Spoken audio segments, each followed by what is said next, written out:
सहकरण से निर्वहन करूंगा तथा मैं भय या पक्षपात, अनुराग या द्वेष के बिना सभी प्रकार के लोगों के प्रति संविधान और विधि के अनुसार न्याय करूंगा। मैं अश्विनी वैष्णव ईश्वर की शपथ लेता हूं कि जो विषय संघ के मंत्री के रूप में मेरे विचार के लिए लाया जाएगा अथवा मुझे ज्ञात होगा, उसे किसी व्यक्ति या व्यक्तियों को तब के सिवाय जबकि ऐसे मंत्री के रूप में अपने कर्तव्यों के सम्यक निर्वहन के लिए ऐसा करना अपेक्षित हो, मैं प्रत्यक्ष अथवा अप्रत्यक्ष रूप से संसूचित या प्रकट नहीं करूंगा।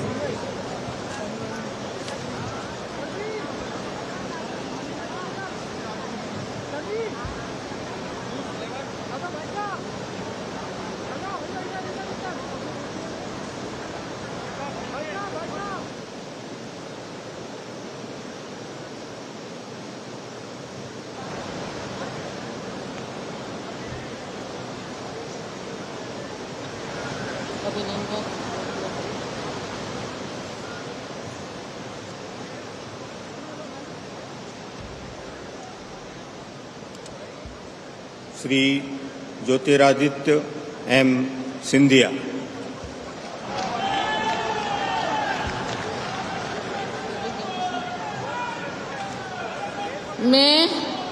मैं ज्योतिरादित्य माधवराव सिंधिया ईश्वर की शपथ लेता हूं कि मैं विधि द्वारा स्थापित भारत के संविधान के प्रति सच्ची श्रद्धा और निष्ठा रखूंगा।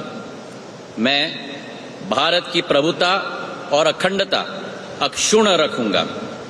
मैं संघ के मंत्री के रूप में अपने कर्तव्यों का श्रद्धापूर्वक और शुद्ध अंतःकरण से निर्वहन करूंगा तथा मैं भय या पक्षपात, अनुराग या द्वेष के बिना सभी प्रकार के लोगों के प्रति संविधान और विधि के अनुसार न्याय करूंगा।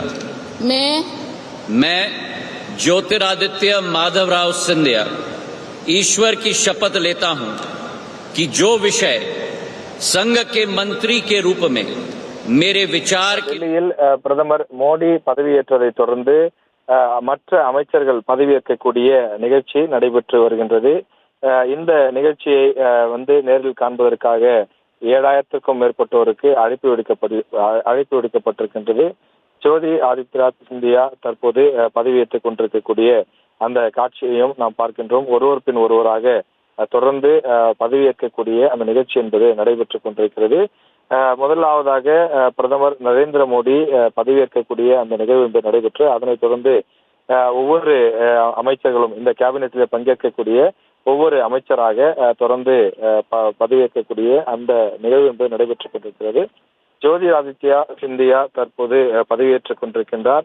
ஒவ்வொருவருக்கும் என்ன மாதிரியான அந்த துறை ஒதுக்கப்படும் என்பது குறித்து அறிவிக்கப்பட இருக்கின்றது. மத்திய பிரதேசத்திலிருந்து தேர்வு செய்யப்பட்டிருக்கக்கூடிய எம்பி தற்போது மீண்டும் அமைச்சராகின்றார். ஏற்கனவே இவர் அமைச்சராக இருந்த சூழ்நிலையிலே தற்போது அவருக்கு மீண்டும் அமைச்சராக பதவி என்பது வழங்கப்பட்டிருக்கின்றது. பல அமைச்சர்கள் இதே போல மற்ற ஏற்கனவே அமைச்சராக இருந்தவர்கள் மீண்டும் அவர்களுக்கு அந்த அமைச்சர் பதவி என்பது வழங்கப்பட்டிருக்கின்றது. எனவே இவரை பொறுத்தவரையிலே தொடர்ந்து அந்த மத்திய பிரதேசத்திலிருந்து தேர்வு செய்யப்பட்டு இங்கு வந்திருக்கக்கூடிய சூழ்நிலையே முக்கியமான ஒரு தலைவராகவும் அதே போல மத்திய பிரதேசத்திற்கு ஒரு அங்கீகாரம் கொடுக்க வேண்டும் என்ற அடிப்படையிலும் இந்த பொறுப்பு என்பது கொடுக்கப்பட்டிருக்கின்றது. இதே போல அனைத்து மாநிலங்களுக்கும் பிரதிநிதித்துவம் வழங்கக்கூடிய வகையில் தொடர்ந்து இந்த அமைச்சர்கள் பதவி என்பது வழங்கப்பட்டு வருகின்றது. இதற்காக கடந்த 3 நாட்களாக மிக தீவிரமாக இந்த அமைச்சரவை பட்டியலை தயார் செய்யக்கூடிய பணி நடைபெற்று வருகிறது. செய்திகளை உடனுக்குடனும் துல்லியமாகவும் தெரிந்து கொள்ள சப்ஸ்கிரைப் பண்ணுங்க.